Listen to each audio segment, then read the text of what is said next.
I think we can all agree that the 2013 release of Frozen was a turning point for Disney. It seemed that after a few fairly lukewarm attempts to get back into the princess game, they'd finally hit their mark. Frozen exploded onto the scene to massive critical acclaim and the adoration of children and parents alike. After the mega hit that was Frozen, Disney fans have eagerly awaited the next royal installment and the merchandise heroine they are supposed to admire and relate to. So with the incredibly high expectations put into place by Frozen, does Moana seem like it will stand the test of time and come out on top? It may be too early to tell, but I think that there are a few key differences that set these two movies apart. Now, I think it's pretty safe to assume most people have seen Frozen by now, and if they haven't, they at least know the plot and have chosen not to see it. Moana's kind of new still, so just to be on the same page, let's discuss the plot very briefly. So in Moana, the daughter of the village chief, named Moana, must travel across the sea to find an artifact that the demigod Maui had stolen from the goddess Te Fiti. An all-encompassing darkness is spreading across the islands due to Maui's stealing of the artifact, and coincidentally, it's spreading to Moana's island of Matanui. This results in Moana traveling across the sea, finding Maui and delivering him to Te Fiti to save her island. So clearly the plot of Moana isn't too different from the established Disney norms. We have a princess, well, village chief, but really it's princess, Moana, who wants more, in this case to go to sea. However, her protective father won't let her anywhere near the sea, and so she can't really fulfill this desire of hers without disobeying her father. Obviously, because of the demands of saving her island, she does go out to sea and learn how to be a voyager, just like her ancestors before her. So just a reminder, we have a Disney princess who wants more and eventually disobeys somebody to answer the call and go on her expedition. Nothing out of the ordinary for Disney. So hopefully with this brief synopsis in mind and knowledge of past Disney films that are very similar to it, anyone who hasn't seen Moana can easily follow along. So with this plot in mind, let's get back to Frozen for a bit. Some of the biggest hype surrounding Frozen was the departure from certain Disney stereotypes. For example, one of the main focuses of the movie centers around the absurdity of marrying someone that you've just met. Frozen also showed a woman in power without needing a man, and Elsa being coronated as queen, which is rare in Disney films. More importantly, the approach of familial love is the focus, pointedly being at the expense of romantic love. Love is still the major theme, but Disney tried to subvert the romantic tropes that had become a mainstay in the Disney princess formula. The film's unconventional approach to love garnered it loads of critical praise. However, this has been seen in past Disney films as well. Family has always been emphasized in Disney films like Pocahontas, Moana, and even Brave. In each of these films, the heroine either chooses her family over love, has no interest in it, or romantic love is presented as secondary to familial love. Now, the repetitiveness of this theme doesn't detract from Frozen's message, it just means that the ideas presented aren't that new or groundbreaking, even for Disney. Maybe Frozen has received way too much praise for being innovative, seeing as this message has been repeated multiple times with more subtlety in other Disney films in the past. Moana is similar in this regard. It doesn't offer too much in the way of new ideas, but the major difference between Moana and Frozen is that Moana isn't trying to shove its message in the audience's collective face. First and foremost, Moana is a tale of a girl trying to save her island, not a vehicle for social commentary. Instead of talking about how important family is, like in Frozen, Moana is shown to almost have a reverence towards her grandmother. Instead of making a point of talking about not needing a man like in Frozen, Moana is not once concerned about romance. Her major obstacles involve her father's disapproval of her love for the sea and the need to save her island. Romantic love never comes into play, and that's so uncommon for Disney films. The film does a great job on developing the relationship between the two. Since there was never any romantic pressure on them during the film, Maui and Moana grew to like each other and even respect each other as friends. The framing of their story never included the expectation for romance, unlike Anna and Kristoff, so this relationship would have ended feeling a bit more natural. With the understanding that neither of these films take too many risks, I argue that the major difference between Moana and Frozen is that Moana tends to refrain from pandering like Frozen does. I've already discussed the differences in the presentation of love, but the overall tone of the films are completely different from one another. Frozen tends to add in humor at more serious moments, which sadly detracts from the intensity of a scene. Two characters serve as the comedic distractions: Kristoff's reindeer, Sven, and Olaf, the annoying snowman. Now, comedy isn't bad, that's not what I'm saying. But at many points in Frozen, the film minimizes tension by inserting verbal or visual comedy to distract from the serious situations at hand.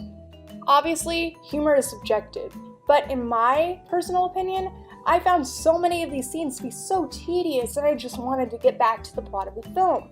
The inclusion of the song In Summer perfectly demonstrates my point, as the song lends nothing in the way of plot. But it's there for children to gawk at the silly snowman.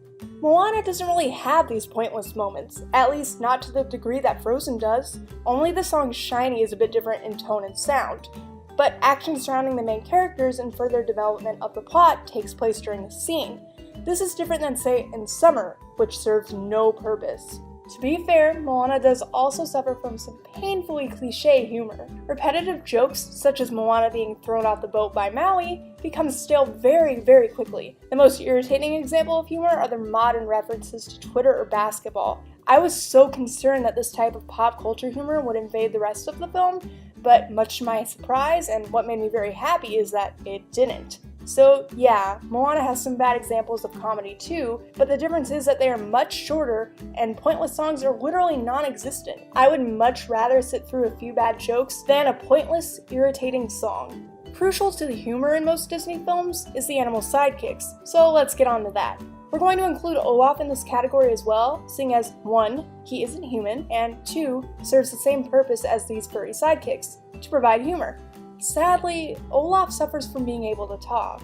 Animal sidekicks can become annoying very quickly, but usually they benefit from silence, and the humor is usually visual. Olaf is loud, annoying, and disrupts important events. Moana has 2 of these animal sidekicks, a pig and a rooster, but neither speak. In fact, the pig is dismissed very early on, and he's only seen briefly at the end of the film after he disappears, leaving only the rooster. To be fair, I can see how some people may not like the humor surrounding the rooster, but I found it unobtrusive and pretty funny most of the time. When more important moments would arise, the rooster is hidden and unable to interrupt climactic moments with cheap visual gags. Because of this, I find that Moana is more focused on the important things, such as character and dialogue, and less so on visual humor. Moving away from comedic comparisons, let's analyze the difference in presentation between these 2 films. Both are high-budget 3D productions, and they look pretty good. However, I should probably mention right now for transparency's sake that 3D is not my favorite art style. I much prefer the fluid look of 2D animation, and it can be hard for me to appreciate the huge eyes, bulky heads, and tiny necks of these newer characters. Frozen especially bothers me in this regard, as most fan art I see depicting the characters as 2D look more visually appealing than the 3D iterations. I also really dislike the simplistic designs as compared to past characters like Mulan or Belle. It just seems like the switch from 2D to 3D animation results in an oversimplification of character design. However, in regards to environment, the snow is fabulous looking, and all the behind-the-scenes footage showing the creation of the snow really detail all the hard work the animators have to go through. Sadly, I care more about character design than environmental design. Moana looks far superior in my eyes. Not only is she more visually interesting to look at in terms of design, her movements are so fluid and carefully constructed that for the first time, I didn't feel as if a movie suffered because it was made using 3D models. I particularly loved the water and hair movements, as both of these things are incredibly hard to animate, and is done so beautifully here. The environments are bright and beautiful looking, and unlike Frozen, the world just feels vaster and alive. I have to say Moana's animation far surpasses Frozen's. Looks alone don't make a movie superior. When it comes to Disney, one of the most important factors is the music. Frozen's soundtrack took the world by storm, and the infamous Let It Go has been covered, parodied, and praised on a grand scale. That song alone solidifies Frozen's place as a Disney classic. While I love Moana's soundtrack, even more so than Frozen's actually, it suffers from not having the It song that everyone will be humming for years. Moana's soundtrack utilizes a more complex musical score than Frozen's, and while that's appealing to many older audiences, it doesn't have the goofiness or pop sound that many younger viewers love and relate to. Additionally, many of the songs in Moana sound incredibly similar to one another, more reminiscent of a Broadway show than a movie. What I dislike about Frozen's soundtrack is a lack of a theme. Frozen's opening song had led me to believe that there would be a consistent Norwegian sound, and that had me very excited. Sadly, the rest of the soundtrack is just pop. I don't dislike the music, but I love the portrayal of different cultures in Disney films, and that just isn't present in Frozen. Moana has Polynesian culture presented everywhere, from the soundtrack to the ancestral importance. I like that Moana seems more consistent. All the songs sound like they belong in this world. Frozen's soundtrack doesn't have that feel, and could come from literally anywhere. Like I said, I personally like Moana's soundtrack more, but I don't think it will ever overtake Frozen in popularity. So, with all of this in mind, which film will be more iconic? You may have guessed I prefer Moana, but I think Frozen will remain more popular. Frozen was made to be marketed on a grand scale. The cute characters translate well to merchandise, and the songs are literally made to make audiences buy them. I'm not saying this makes Frozen a bad film, but it does pander more to a younger audience and takes far less risks in terms of cultural representation and presentation. Moana is vastly superior. The cultural depictions of Polynesian culture in the music and visuals make it more interesting and original. The soundtrack is gorgeous, maybe not as iconic, but beautifully done to fit the tone and story of the film. I know, not everyone will agree, but Moana feels like there was just so much more heart put into it and less of a focus on merchandising. Frozen is by no definition a bad movie, but it receives far more credit than it really deserves.